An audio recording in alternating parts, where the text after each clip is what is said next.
Монголын залуучуудын холбоо үзүүлж байна. Та бүхэн ухаж бүр хай. Энэ чиглэлээр бол монголчуудын маш их нарийн юмнууд байна. Маш их нарийн юмнууд байна. За тийм учраас бол Монголын залуучуудын холбооны гол стратеги тактикийн зангилаа бол саяын 3 хэлбэрэнд орших нэ. Бид нар бол үннээр мөрлөх юм байна. Шударгатай нөхөрлөх юм байна. Тэ? За тэгээд ухтаж мэдээд тосож дистрибьютдаг стратегтэй юм байна. Бидний үйл ажиллагаанд нэг хүний өмнө ч гэсэн нийтийнхээ өмнө ч гэсэн барьдаг зарчим бол хүний буруу надаас болдог, хохирол намайг хорлдог. Энгийн байгаа үстэй. Одоо бид нар бол хүний өмнө залуучтай холбоо гэхэд нэг эвэр туурай гэдэг нэг юм зурж чадхаар болчихж байгаа байхгүй. Энэ зүйлийг бид нар та бүхэнд хэлж өгөх гээд байна.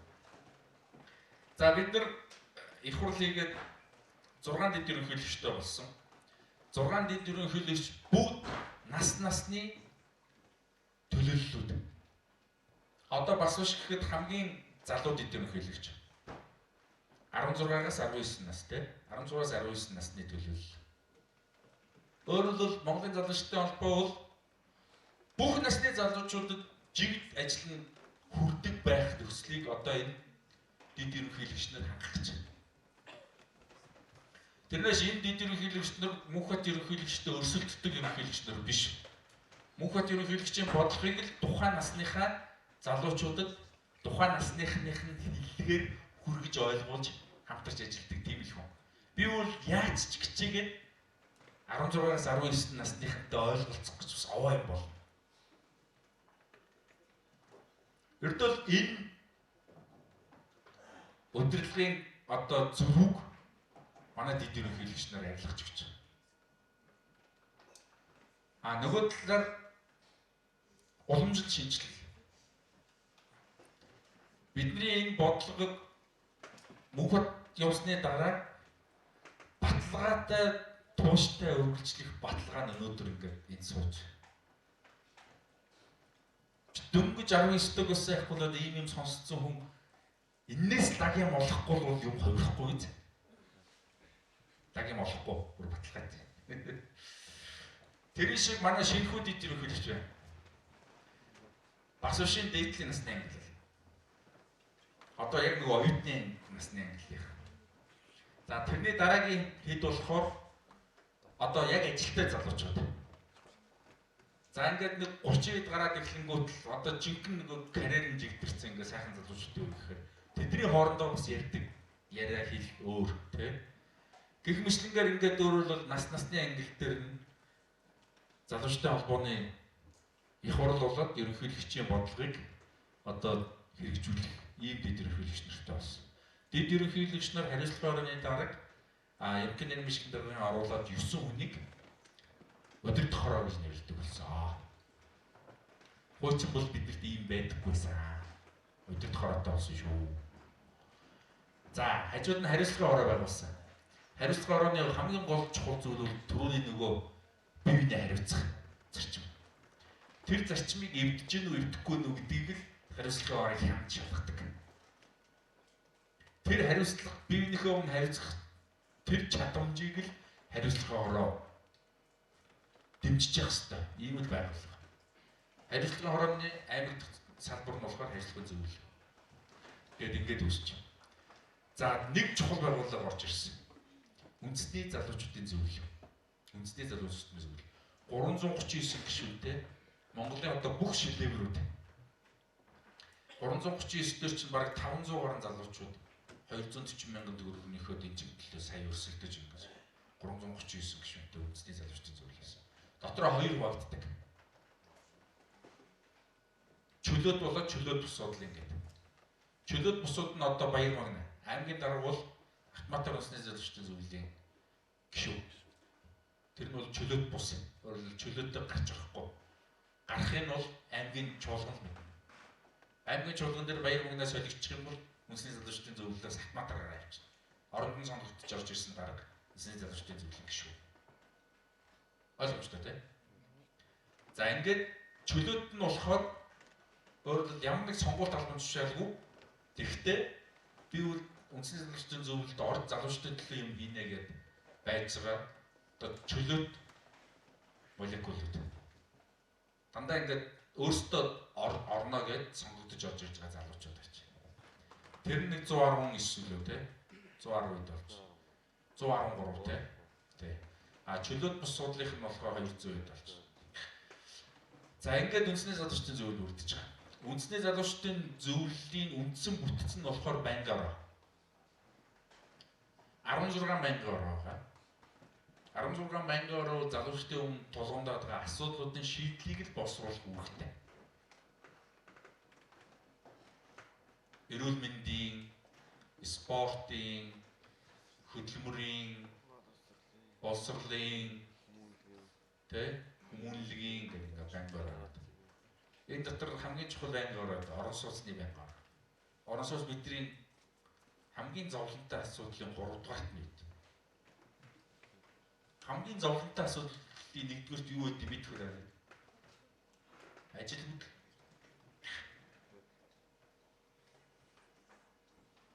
Гэлмэшлэгээр оруулаад энэ 16 Бангара бол яг энэ асуудлуудын өмнөөс бүр тууштай ажилдаг ийм шийдэл боловсруулдаг ийм Бангара. Үндсэндээ одоо засгийн газраар төсөөлөх юм бол манай засгийн газар багхгүй, яамдууд багхгүй, Бангарадууд. Яамдууд. Аймгийн холбоотууд бол манай засаг захааны аймагуд тийм ээ. Бангарадууд болохоор манай яамдууд. Тэр бол жишээ нь спортын яамгт залуучуудын спорттой холбоотой бүхэн шийдвэрүүдийг тэнд гаргаад тэрийг төрдөн шийдвэр болгож гаргах юм уу эсвэл залуучуудын дундын зохион байгуулах юм уу гэдэг тэр шийдлүүдийг гаргаад тэгээ шийдвэр болгоод өгөөд юм. Тэрийг аймагт нь сумд нь байгууллагын зөвлөлд дээр нь та бүгд хэрэгжүүлнэ. Тэгэхээр өөрөөр хэлбэл одоо нэг ингээд хуучин бол нэг мантаа ингээд яваад байдаг байлаа шүү дээ. Өөрхийн ерөнхийлөгч нэг тоовол ярьчаал тий.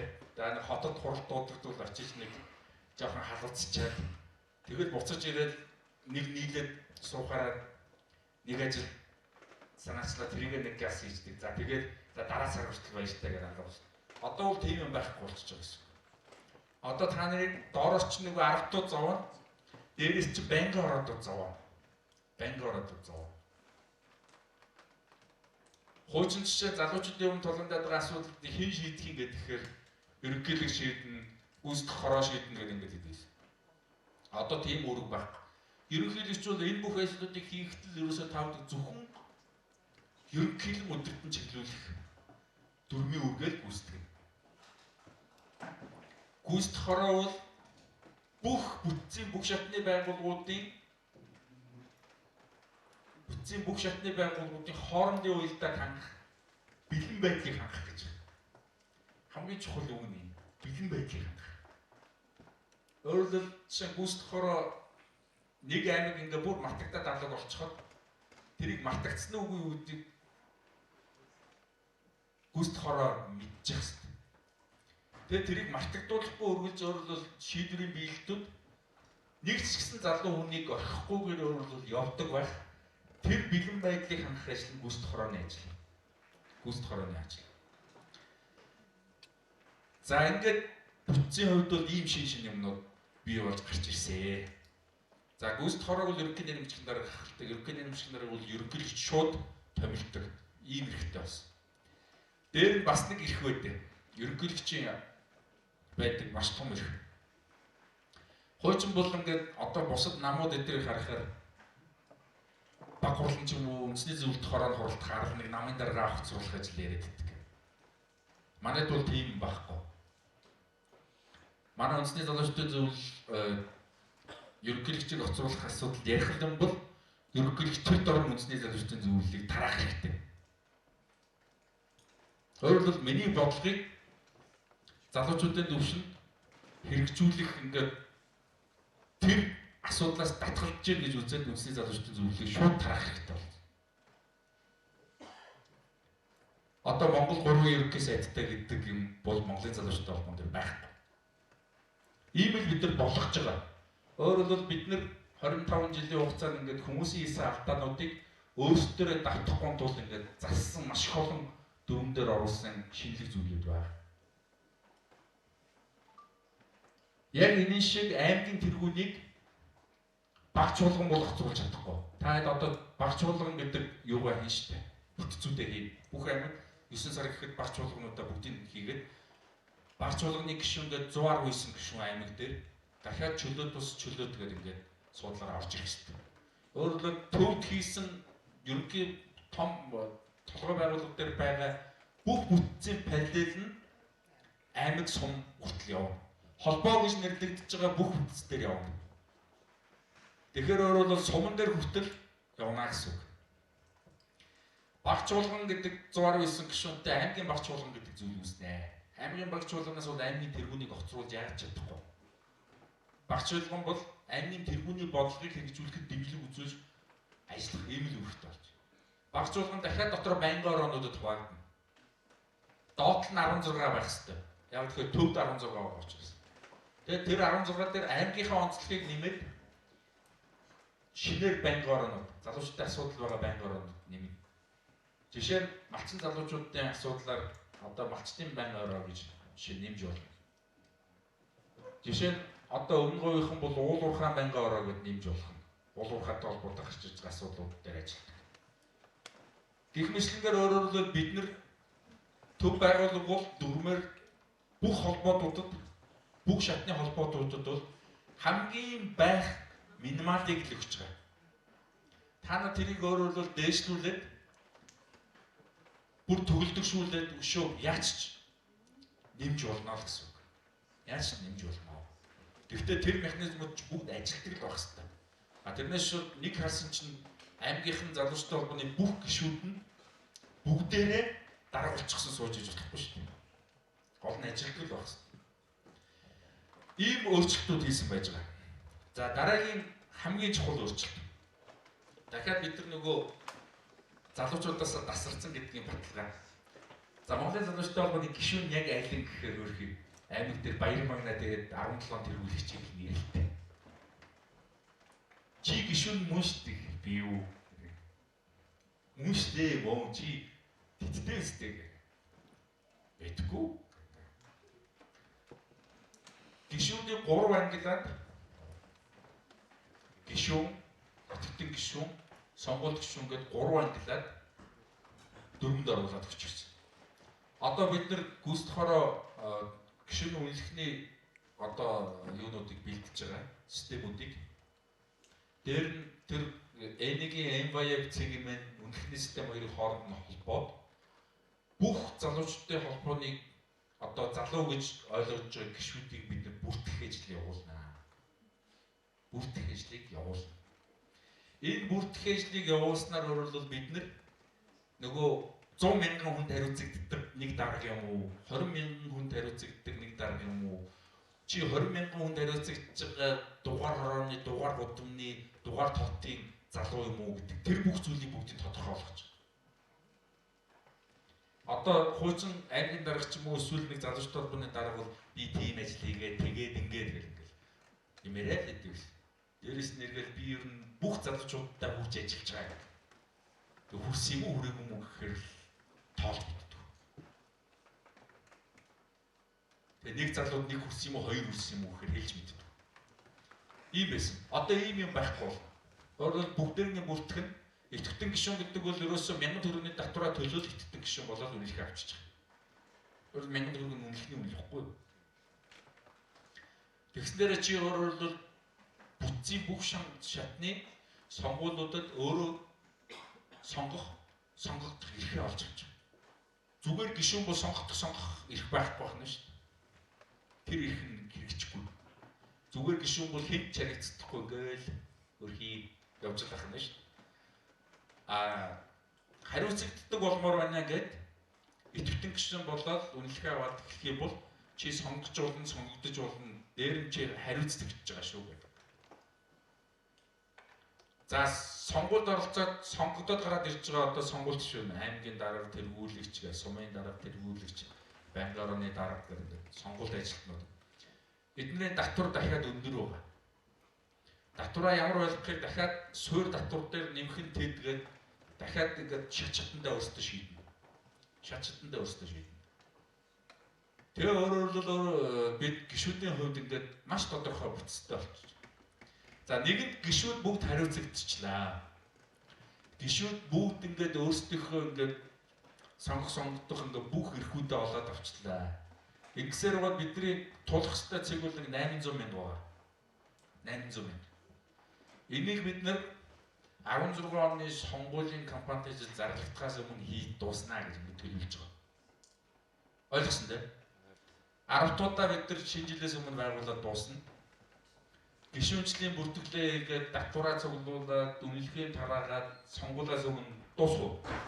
Дуусна. Бид нар сайн ажиллавал 800 мянга болно. Муухай ажиллавал 200 мянга. Тэгэхдээ 800 мянга 200 мянга гэдэг бол тоо байхгүй. Монголчин юуны орн гэдэг лээ? Залуучуудын орн. Монголын залуучуудын холбооны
тогтоол гаргаад засгийн газар төрүүдээр тэр ажилчийг хийгдлээ шүү дээ. Одоо Монгол банк ипотекийн корпорац хоёр гэрээгээ зурчих юм бол ингээ ажил болох гэж. Бид нар хийсэн үү? Хийсэн биз дээ. Тэгэхээр бид нар хийсэнгээ чэйжээ дийлдэхгүй л байгаа шүү дээ. Гэвч тэнд ингээ сайднч вэ юу ч вэ хоорондоо булаацалтаар муудалцаад хин олон хэвлэлийнхэн цуглуулсан одоо миний ажил гэж ингэж авахгаар бидний өмнө илгээ барж байгаа. Тэгэхээр бид нар тэрийг юусоо ярьж явахгүй. Тэгвэл бүх байгууллагуудын бичиг цааснуудаас өмнө манай их хурал дээр тэр тогтоол гараад тэгэл яваад ингээд хэрэгцээ ажил байна. 30% 10% болгоцсон.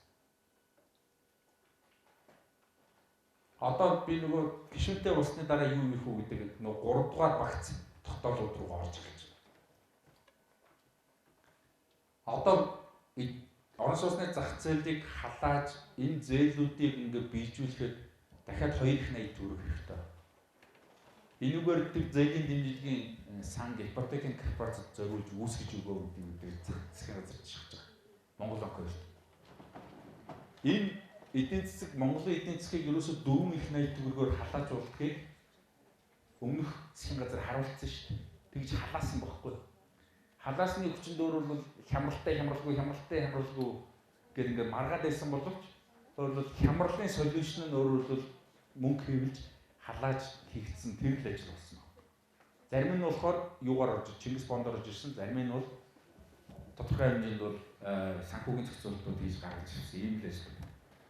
Тэгэхээр энийг дараагийн эжэнд хийх асуудал байна. За тэрнээс том асуудал. Монголын нийгэм эдийн засгийн шилжилт хизээ дууссан гэж үзэх вэ гэсэн чинь Баабар илүү хин нэлээ гэсэн байт. Боловсрол эргэлтийн салбар хоёроо жинхэнэ эдийн засгийн агуулгаар ажиллаж эхэлдэг болсон үед дууссан гэж үзнэ. Тэгэнгүүтэл нь Монголын залуучуудтай холбоо юу хийсэн гэхээр төрийн боловсролын корпорац байгууллаа. Төрийн өмчийн бүх ихтэй ерөнхий боловсролын сургууль цэцэрлэгийн ажлыг оролцуулаад бүх хөрөнгийг нэгтгээд корпорацийн зохион байгуулалтанд оруулаад төрийн боловсролын корпорац байгуулдаг. Бид нар нөгөө талд нь сургуульд ажилладаг сантехникч бол хувьцааг нь аваа гэж өнгөө 49% тэнцхийн ажилтгчид нь хуваагаад өнгөө тараагаад өгч. 51% нь болохоор шинээр хөрөнгө оруулах нөхцөлтөөр өөрөлд шинэ сургууль барих, хуучин сургуулийг нураагаад шинэ болгох, дахиад яашаа цэцэрлэг ингээд ихтэй сургуулиудын комплексыг шинээр барих тэр нөхцөлтөөр хөрөнгө оруулах нөхцөлтөөр манай залуучуудын орон сууцны корпорацад хувьчилж байгаа гэж хэлж байгаа. 51%. Залуучуудын орон сууцны корпорацийг бид нар яаж байгуулах юм гэхээр одоо боловсролын боловсролын корпорацийг яаж байгуулах юм гэхээр одоо боловсролын салбарт ажиллаж байгаа бүх залуучууд байгаа шүү дээ. 40-с дээш насны бүх залуучуудаа бүгдийн хувьцааг нь худалдаж авах байдлаар байгуулъя гэж. Жишээ нь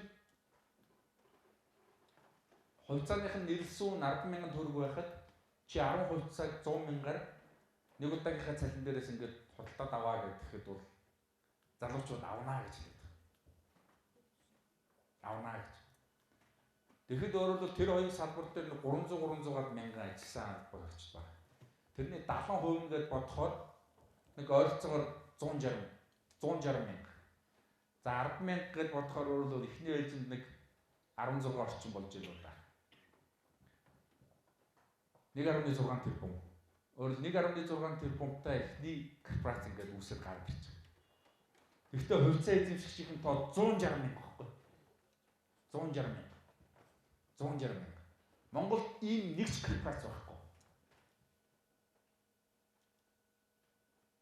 Бүр дайшаа 160 мянган хувьцаа эзэмшигчтэй нэг ч одоо хувьцаат компани нэг ч эзэмшигчтэй ХХК байхгүй. Өөрөөр хэлбэл одоо Монголыг дараагийн ээлжинд авч явах корпорацууд яах ёстой вэ? Дандаа нийтийн корпорацууд байх хэрэгтэй байхгүй. Олон нийтийн корпорацууд.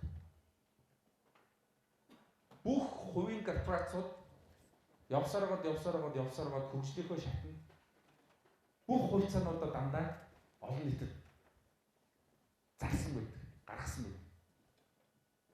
Тийм учраас өөрөөр хэлбэл Монголын анхны одоо доотлон 160 мянган залуу хувьцааг эзэмшдэг боловсролын корпорац, эрүүл мэндийн корпорацийг байгуулад энүүгээрээ дамжуулж бид нөгөө төрийн эрүүл мэндийн корпорац, боловсролын корпорацийн 51% нь хувьчилж авъя гэж. Бид нар бол их хувьчлалаас үндсэндээ хоцорчихсон үе ирхэн шүү дээ. Орон сууцнаас бид нар бас хоцорчихсон. Малаас хоцорчихсон тийм. Малны хувьчлалаас хоцорчихсон. За тэгээд 8-ны алтан үе гэж үгнэрт байхгүй. Уудуурхаан лицензийн алтан үе гэж үгнэрт байхгүй. Тэр юм байхгүй болчиход байна л та. Тийм учраас өөрөөр хэлбэл бид нар маш ийдгээр, маш боловсноор тэгээд маш хариуцлагатайгаар өөрөөр хэлбэл энэ нийт эмнэлэг, нийт сургуулиудын хувьцааг яг энэ чиглэлээр ажилтдаг залуучууд нь эзэмшээ гэдэг ийм л саналыг төр тавьж байгаа. Жишээ нь бид нар менежментээр хувьчилж авъя гэж бодоход за одоо хөрөнгө оруулалт нөхцлөөр биш менежментээр хувьчилж авъя гэхэд жишээ нь 160 мянган хувьцаа эзэмшигчтэй компанид хүү эсвэл одоо 6хан хувьцаа эзэмшигчтэй одоо MCS ч юм уу, бодит ч юм уу компанид хүү. Энэ бол өөрөө маш том шийдвэр байхгүй. Энийг л бид нар санал болгоод байна. Тэгээ одоо сургуулиудыг, эмнэлгүүдийг бүгдээр ингээд эзэнтэй болохгүй бол хамгийн одоо чухал боловч хамгийн хаягдсан юм тэр хоёр хэлцгийг яваад. Тэгэхээр нэг талаас эзэн болохоор тэнд ажиллаж байгаа бүх насныхан байх. Нөгөө талаас болохоор залуучууд. Тэгээ энэ бол өөр нь хамгийн шударга хувьчлал болно гэж ингэж харж байгаа. Тэгээ энийг ингээ хувьчлаад өгөөч гэдгийг бид нар аль биесээр ингээд санал болгож хүргэж байгаа маа. Тэгээ манай орон сууцны бишээ боловсролын корпорац, эрүүл мэндийн корпорацууд энийг хөөцөлдөж ажил болох юм гэж. Энийг хийхэд бол нөгөө манай гишүүд маань бүгд хариуцлагатай болсон байх нь шүү дээ.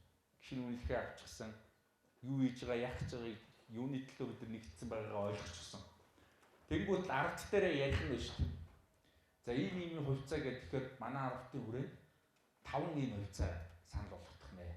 Бол 10-аас 10 хүнээс 5 нь боловсролын эрүүл мэндийн салбарт ажилладаг л байгаа байхгүй. Санал болгох нэ.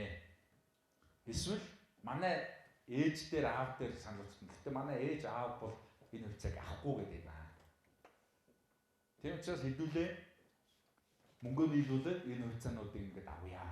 Нэг нь бид нэг удаа олгож байгаа их учраас энэ хувьцааг бид нар авснараа өөрөөр манай ард тэдэн одоо хувьцаа эзэмших ийм ард болох юм байна гэдэг ийм л зүйлийг хэлээд байна. За тэгэнгүүт дараа нь өөрөөр тухайн ардын амьдардаг хэсгийн сургуульд өөрөөр төсний хувьцаа эзэмшиж байгаагаар нөгөө ард чинь бас нөлөөлөд эхэлж байгаа. Удирдлага юмнууд нэлээд нөлөөлөд эхэлж байгаа. Гэх мэтлэнгээр ингээд бид нар залуучууд 51% дээр ингээд орчиход жишээ өнөөдөр 300 сургууль байлаа гэхэд тэд яаж л 300 шиг электрон самбар авахд нэгээр очиж авсаас илүү бид нар нийлүүлэлтийг залуучууд хийх боломжтой болж байна. Жишээ тэр 300 сургууль нийт 600 мянган сурагч сурж байгаа гэхэд 600 мянган сурагчид 2-2-ороо суuna гэж бодоход дөрөж 300 мянган шиг хэрэгтэй байна. 600 мянган санал хэрэгтэй байна. Тэгээ энийг чинь хийх гэхээр дахиад нөгөө залуучуудын санал хийдэг компани тий нэг ард хэдэн мужаа залуучууд нийлээд нэг аж ахуй нэгж байгуулсан. Тэрэндээ захиалал авдаг. Одоо хятад руу яваад гэхгүй нь аж ахуй нэгж нэрээр хятад руу яваад. Ийм л зохион байгуулалтыг бид нар хийгээд. Өөрөөр корпорац байгаад дээр нь нийтийн хувьцаа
Хөө.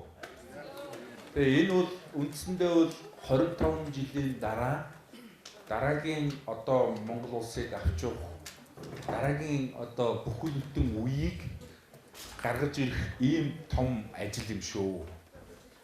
Тэгээ тэр үеийнхэн төлөөлөл болсон хүн нь та нар өөрсдөө энд сууж байгаа. Гэдгээрээ бол өөрөөсөө бид нар бахарх ёстой.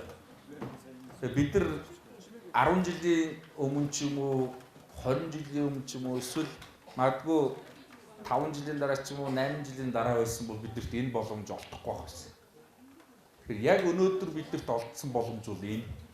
Энийг ашиглаж чадаад энэ цаг үеийн эзэн болох нь бидний одоо чадамжаас их хамаарах ийм ажил болж байна.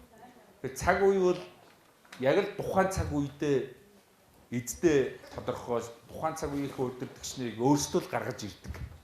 Тэрнээс шүүд одоо юу гэдэг тэнгэрээс төрөөл эсвэл одоо энийг удирдаа та нар тэрийг дагагш удирдаг тийм ерөөсөө байдаггүй. Тийм учраас өөрөөр өнөөдрийн миний ярьсан яриаг та нар дахиад би YouTube дээр тавьчин заяа.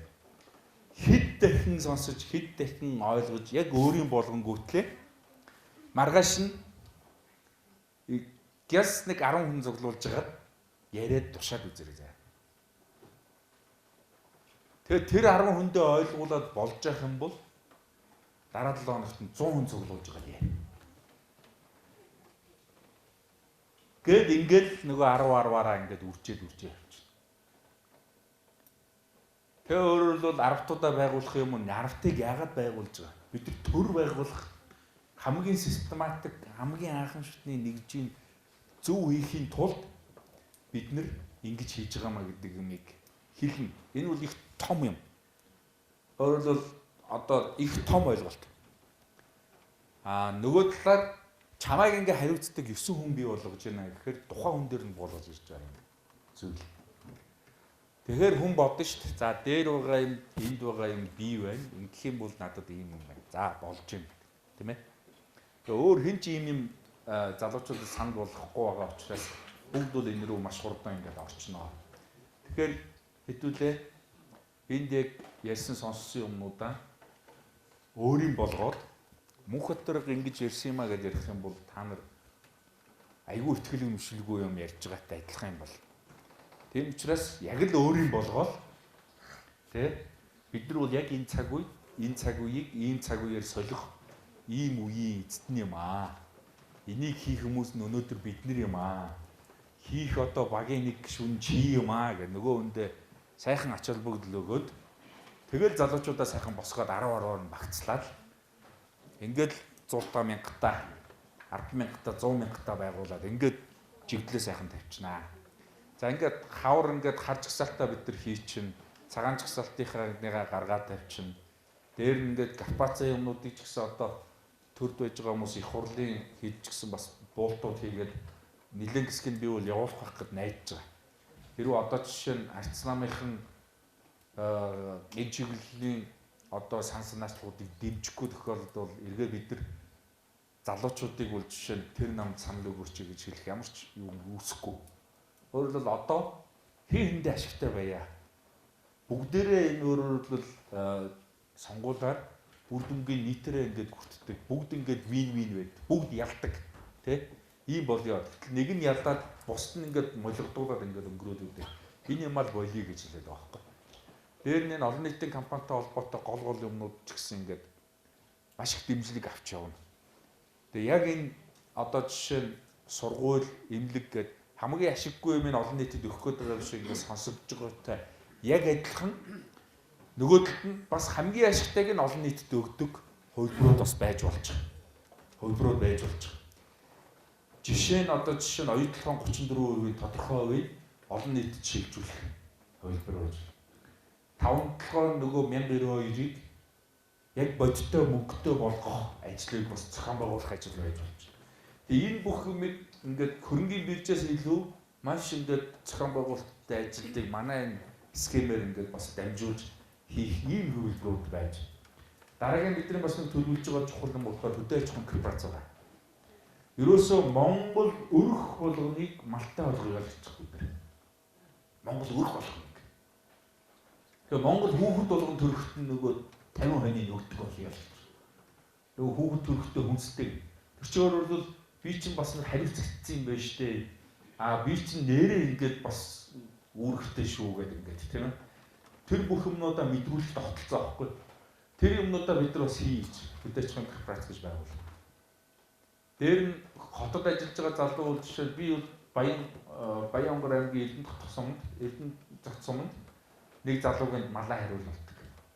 Тэгээ би жишээ надтай бүртгэл нь байдаг болохоос би малаа яг энэ гэдэг ингээд зүсэж бол мэдхгүй ч гэсэн өөрөөр миний тодорхой тооны мал бол Эрдэнэ цагтад байж байгаа баяраг байж байгаа би өөрөө мэдчихэдэг. Гэх мэтлэнгээр өөрөөр нөгөө индексжүүлсэн даатгалын системүүд ингээд явсны дараа бол бид нэр маш их өөрөөр хөдөөж хүн чиглэлийн бизнесүүд рүү залуучууд орох. Тэнд бас хөрөнгөө байршуулах, тэрүүгээр эргээд ашиг шимээ хүртэх ийм боломжуудыг бид нар бас гаргаж авч болж байгаа. Жишээ нь жилд 12 сар байгаа. Сар бол нэг хоног малчин нь өөрөөр малын эзэнд явуулдаг. Тэгэхэд өөрөөр бол бид нар жишээ нь хүнсний цахаас хараат байх гэдэг ч юм уу. Эсвэл одоо юу гэдэг хоньны би одоо дараагийн сар яандаа гэж бодох тэр бүх аюул бүх юм байх болж байна. Тэгэхээр өөрөөр бол дараагийнхаа үндсэн нөгөө боловсрох хөгжих дараа дараагийнх гол юмд өөрөөр нь анхдаг чирэгцээгээ хангацчих шүү дээ. Дараагийнхаа гол юмд хүн анхаарах тэр нөхцлүүдийг нь маш яралтай бүрдүүлж өгье гэж байгаа байхгүй. Тэгэхээр дээр үедүүд монголчууд яагаараа ингээд тэ татвараа дандаа бодитоор нь ингээд малаар нь авдаг байсан. Яагаад бодитоор нь ингээд хүүхэд өгөхөд хоньыг өгдөг байсан гэдэг. Энэ бүх зүйлүүд өөрөө тэр хариуцлагын системд уйддаг л маш нарийн тийм арга байсан баг. Маш нарийн арга. Тэгэхээр тэр юмыг ч гэсэн өөрөөр хэлбэл манай залуучуудын холбооны гишүүд зохион байгуулалтаар ингээд хийдэг болёо гэж. Тэгэхээр тэр нь маш олон янзын хэлбэр байна. Жишээ хинтийнхэн бол малжуулах төсөл хийгээд явж байгаа. 680 мянгат малчин байт юм хинтий. 680. Тэгээд мянгат малчингуудаас 10 хонь хандвар авангууд 6800 мал болж байна тийм. Тэнгүүд өөр 200-аас доош толгой малттай одоо баг малттай хоёулаа малдаг залуу одоо айлын 2-т малын 200 хүртэл тоог босгож юм. Өөр нөхөд зөсгөл өгч. Малын нийлүүлээд өгч. Тэнгүүд нь 2 жилийн дараа буцаагаад яг нийлүүлсэн хэмжээний малаа бид нар хөлөөр нь авнаа. Тэнгүүд нөгөө хоёр нөхөр үлдсэн малаа зарж хийнгүүтлээ хот руу нүндээ гэж бодож исэн хоёр чинь 200 малчин ядаж ингээд сүү ашиг шим ингээд ядж одоо төлгөө идэхэд хүртэл юутай байд юм байна л да. Хүртэмжтэй. Тэгээд эхлэнгүүд нөгөө хоёр чинь яг эргээд мал дээр үлдчихэж байгаа байхгүй. Тэнгүүд би хотод байдаг, би малтай болмоор байдаг. Нэг 200 хонь айл дээр тавьчмаар байдаг. Тэгэхэд бүр би нөгөө хоёр дээр 200-аа өгвөл за би сард нэг хонь авчээ. Малдгааны хөлс гэж юм өгөхгүй ашиг сэмээд та нар өөрсдөө аваарай. Дараа жил миний хонь 200-аар л байх хэрэгтэй шүү. Тэгэл болоо. Тэгэхэд өөрөөр л үндсэндээ би гэр бүлийнхээ махны хэрэгцээг ингээд шийдэж болж. Тэгээд ийм зүйлүүдийг бид нар ярьж. Тэгсэн бас нэг хөөрхөн санаа гарсан. Ямар санаа гарсан гэсэн чинь дэлхийн хүүхэд болгон төрс өдрөөр амтан бэлгэнд авах хүсэлтэй байдаг гинэ. Хүүхэд болго амтан. Тэнгүүд л өөр бол манай малчин баярагийн байж байгаа бүх хурал ишиг ботго тугал тэ унгануудыг бид нэр дэлхийн бүх хүүхдүүдэд зарж болж. Тэгэл өдөр болгон унагч нь ээжигээ ингэж гөхчээ зургийг явуулна тэ. Тэгээд унагаа ингээд яадаг одоо нэг фэйсбુક л байхгүй. Тэгэл нөгөө хүүхэд нь ороод унагаа ингээд харж идэг. Тэгэл нэг өдөр унагч нь ингээд усууж байгаал. Унагч нь ийм талд бэлтжээ ингээд. Хүүхдэд гол нь өдөрт нэг зураг л очих нь чухал байхгүй. Тэгээд чи хэрэг унгаа хармаар байвал жилийн ирэхээр сунгана уу $120, сарын $10. Жишээд ийм бизнес та нар хийгээч гэж хэлж байна. Ийм бизнес. Тэгэхээр малчин нөхөр юу их үхэхээр өөрөөсөө зураг авах гэж хэлнэ. За тэгээд нөгөө унах тоглыг хүлчихгүй байх хэвээр тий. Тэгсэн мөртлөө унах тоглол нь өөрийнх нь даасан дээр бүртгэлтэй байгаа гэдэг. Тий. Ийм жишээ бизнес та нар хийх юм бол бүх ингээд эцэг эхүүд тий хүүхдээ амтан тарьтай ойлгохын тулд та нарт тэр мөнгийг тий магадгүй төрсөн өдрийн унаг бэлгэнд авах. За хэдэн доллар гэдэг 25 доллар. Тэгэл тэгээ унагны зураг нь хөрөхөн сайтн дээр байж байгаа. Чи ийм юмнууд хэлж байгаа байхгүй. За ингээд цаашлаад ингээд яг энэ зөвхөн мал аж ахуйгаас гаралтай ингээд бүр зүсэн зүйлийн бизнесүүд хүмүүс хийлээд байна.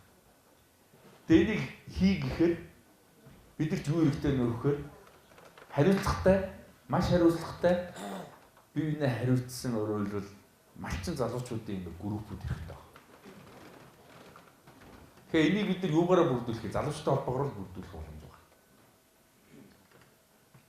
Дараа нь ингээд бүх малчин залуучууд дээр байж байгаа малуудыг ингээд бүртгэлжүүлээд тэгээд яг малынхаа тоотлогоогоор бол жишээ дэлхий дээр байхгүй том одоо хөдөөж хүн корпорац гарч ирж байна. Хөдөөж хүн. Та нар бодлоо 10 сая малтай залуучдын хөдөөж хүн корпорац гэдэг дэлхий дээр байхгүй том корпорац байхгүй. 10 сая малтай. Тэгээ ийм ажлуудыг л бид нар өөрөөр нэгдэж чадсанараа хийх юм байна. Тэгээ өөрөөр бидний нэгдэж байгаагийн хамгийн том үр дүн бол эргээд тэр нэгдэл одоо орж байгаа залуу хүн болгонд эргэж орж ирэх ийм л зүйл. Энэ бол маш бодиттой байлгүй тухай асуудал яа. Тэгээ сургууль цэцэрлэгийн дараа ингээд жишээ нь энэ цуслан залуучтай холбоо менежментээр авахтал өөрөлд залуучтай холбооны тим корпорацийн гишүүн, корпорацийн гишүүн бол одоо хүүхдчин зуны цусланд ийм байдлаар ингэж хамрагдана. Ингээд өөрөлд хүүхдүүдэд бид нар зуны турш найз нөхдөдтэйгөө бах, гар утснаас хараат болох тий. Тэр бүх юмнуудыг бүгдээр нь шийдчихэж.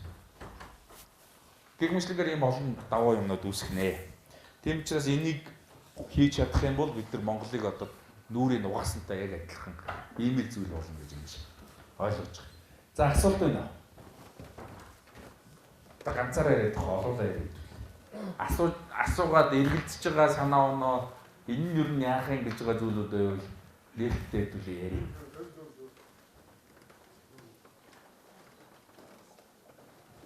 Тот яа гинэ.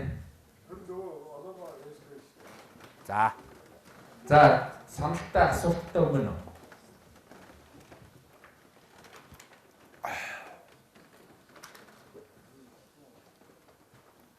За мөхт. Тэгээ гурван асуулт та өөрөө өөртөөс асууж одоорой гэсэн. Тэгээ хоёрын жигэд одоо тэр Монгол гэдэг үгийг тайлбарлах гэж. Тэрний тайлбарыг одоо бид нар удахгүй нэг утгатаагаар ингээд гаргаж ном болгож гаргана.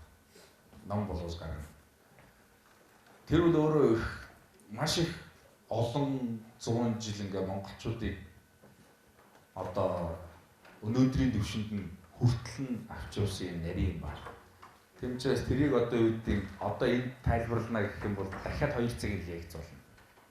Тийм учраас тэр номыг гаргаад бид нар онлайн тавиад дээр нь ингээд айл болгонд хүрэх гэдэг ингээд явуулаад эхлэнгүүт та яг өөрсдөө үзээд тайлбар юмтай үзээд яг өөрийг болгоод цаашаа ярих хэрэгтэй.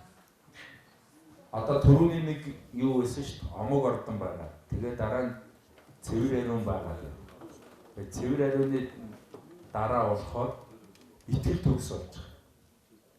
Цэвэр ариун хүн итгэл төгс болдог байхгүй.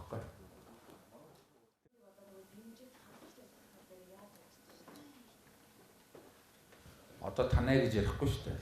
Бид бүгд манай одоо гүйцэтгэх хороо яаж ажиллаж байна, өдөрт хороо ямар бодлоготой байна гэж асууж байна. Ер нь бол хөгжлийн төвүүдийг бид нэр аймгийн дарга нарт нэг семинар хийхэд ерөнхий зөвлөлийн хамгийн сүүлийн урал дээр хэлэхэд хөгжлийн төвүүдийг өөрсдийнхөө менежмент дагуул гэдэг тийм чиглэл байдаг. Захиргааны байгууллага болгочхоор тэр төвөөр хүн орохоо болол тэр төв хүнд хэрэглэхтэй болоод тэгэл ерөнхийдөө нэг төвийн нэг 2 хүн нэг компьютер ухсан 2 хүн сууж идэг л болцсон байдаг аймагуд дээр. Яг залуучуудын холбоо авчихсан газруудад бол аль хэдийн аим орчихсон байн тэрүүгээр нь хүн амьтан голхдаг болчихсон залуучуудын холбооныхон тэндээ хуурлуугаа гэдэг тийм амьд болцсон л байж дээ. Тийм учраас бол засаг дарга нартайгаа яриад өвчлийн төвийг бид нар авч ажиллавал яг аваад ажиллуулаад явах хэрэгтэй.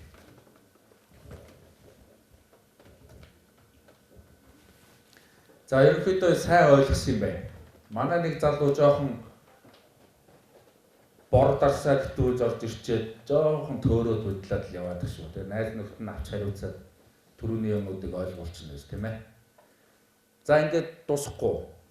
Төрөний даалгавар дээр ажиллах нэг шаардлагууд байгаа тийм ээ. Тэгэхээр эхлээд юу вэ яах вэ гэдэг юмудаа сайн ярилцаад хоорондоо ойлголцоод эргээд тэр стратегийн төлөвлөгөөг хэрэг бодиттой гаргаснаар та бүхэн хийж байгаа ажлуудыг дараа нь хэмжих боломжтой болно. Тэгээ хэмжих боломжгүй хийж байгаа ажил болгон бол цаг үрсэн юм байдаг шүү. Тэрийг бол ерөөсө хатуу ойлгох хэрэгтэй. Аливаа ажил хэмжигдэхүйц тийм л байх хэрэгтэй. Хэмжиж болж л байвал та нар зөв ажлыг зөв нөөцтэйгээр барьж авч байгаа юм байна л гэж ингэж ойлгох хэрэгтэй. Хэмжиж болохгүй, тодорхойлогдохгүй байгаа тийм ажлуудыг бол аль болох хийж цагаа өгөхгүй байх хэрэгтэй. Тийм учраас өөрөлдөл стратегийн төлөвлөгөөгөөр ингэж бүх зүйлүүдэд хайрцаглаад байгаагийн нэг юм нь болохоор биднэрт олгогдож байгаа одоо маш хязгаарлалтмал боломжууд байгаа шүү дээ. Тэр боломжууд дэмий юм битгий үрээчээ гэж. Хоёрдугаар стратегийн төлөвлөгөөний нэг чухал ач холбогдол юу гэхээр та нарыг одоо бидрээс өөр хийж мэдэхгүй байхгүй. Тэгэхээр та нарыг нэг утгатайгаар илэрхийлж өгч байгаа хамгийн чухал бичгээр бол стратегийн төлөвлөгөө.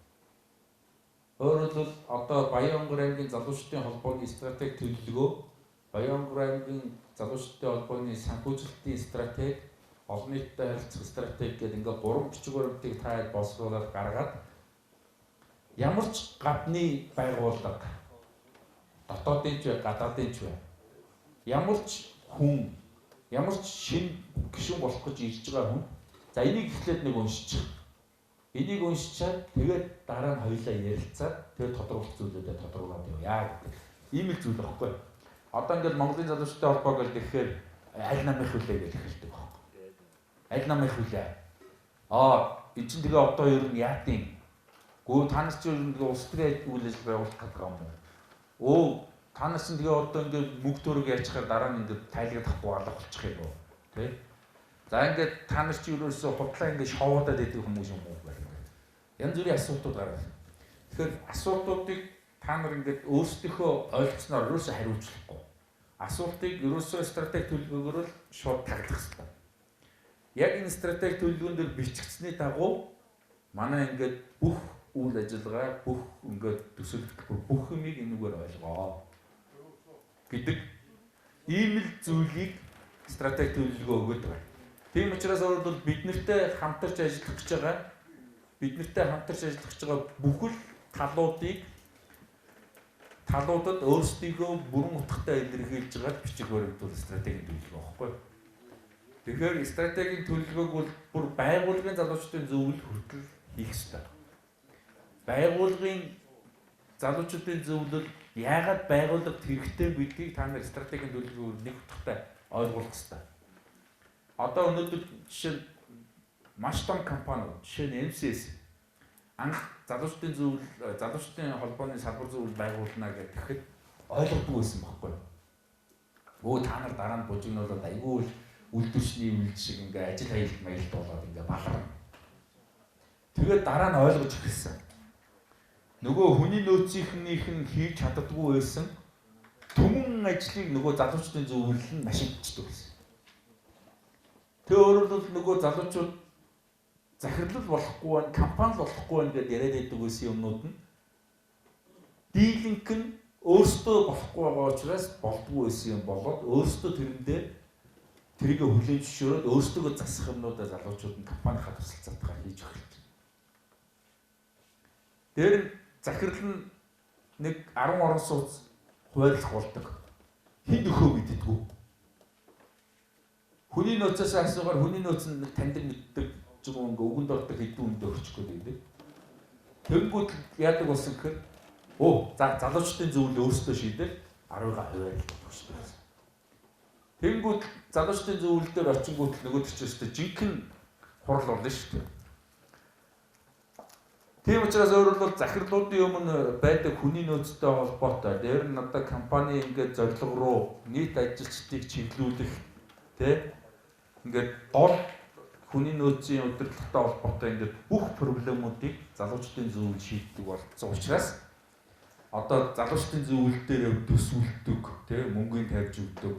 Залуучдын зөвлөлөөр одоо бүх ингээд олон нийтийн шин чанартай ажлуудаа залуучдын зөвлөлөөрөө хийлэгдэг, залуучдын зөвлөлийнхөө одоо гол одоо удирдлагууд дээр одоо компани одоо гарах том шийдвэрүүд дээр түүц дээрээ урьж санал авдаг гэдэг нар байна.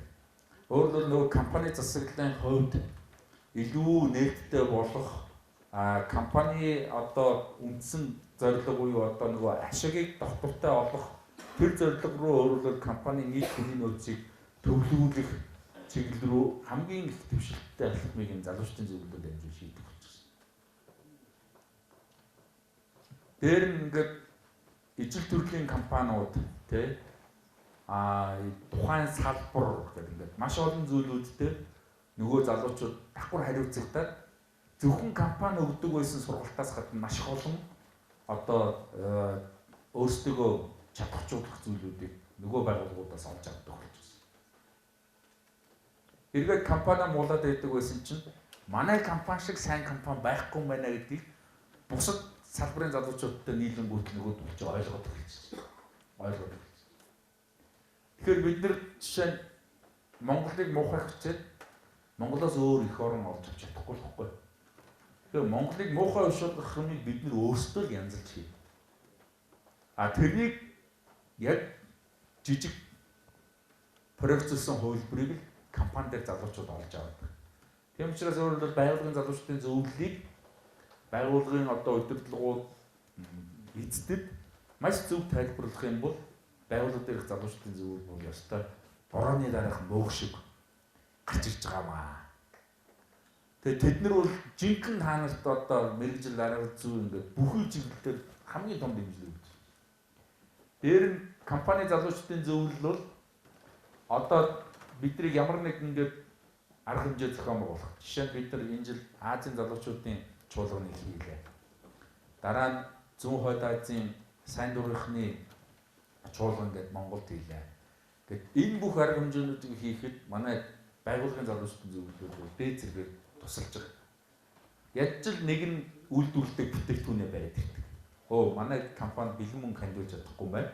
Манай компани үйлдвэрлэсэн бүтээгдэхүүнийг бид нар хандуулж байна гэж бариад ирдэг. Хуучин бид нар хандивын асуудлыг захиралтай нь ярьдаг байсан бол одоо тухайн компани залуучдын зөвлөлийн даргатай ярихдаа шийдэгддэг байсан.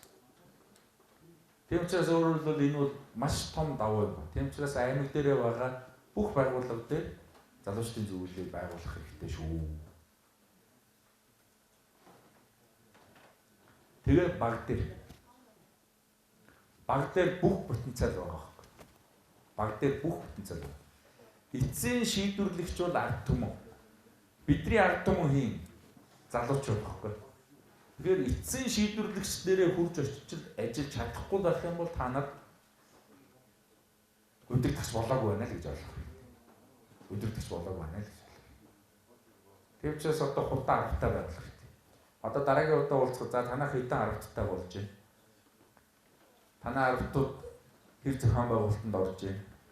Аргатууд дотор ч нь одоо хичнээн ажилтай ажилгүй залуучууд байна. Хичнээн аригчин байна. Тэгэхээр ингээд бүх тоонууд нь яс гэж гараад ирдэг. Тэгээ аргатын проблем бол зуутын проблем болцсон. Зуутын асуудал мянгатыг болчихсон ингээд явж байгаа шүү дээ. Ингэж л бид нар энэ асуудлуудын бүгднгийнх нь ард гарах боломжтой болж байна. Тэрнээс бол хэн ч биднэрт ирд туслахгүй. Тэгээ ер нь монголчуудыг дараагийн үед нь бид нар монгол ухаанаар л авч явна шүү дээ. Тэрнээс орос ухаанаар, хятад ухаанаар, еврей ухаанаар ч юм уу, ирлиз ухаанаар бүр авч явах. Тэр монгол ухаан хаанаас үүсэлтэй гэдэг нь тэгэхээр дахиад нөгөө эцсийн шилжүүлэгч нь байдаг ард түмнээс л үүсэлтэй. Ухаанаа олж байгаа нэг чи ард түмэн дээрээ буцаж очиод гэсэн үг. Тэгжээж та нар ялна. За өөр асуулт байна уу? Болцсон уу? За баярлалаа.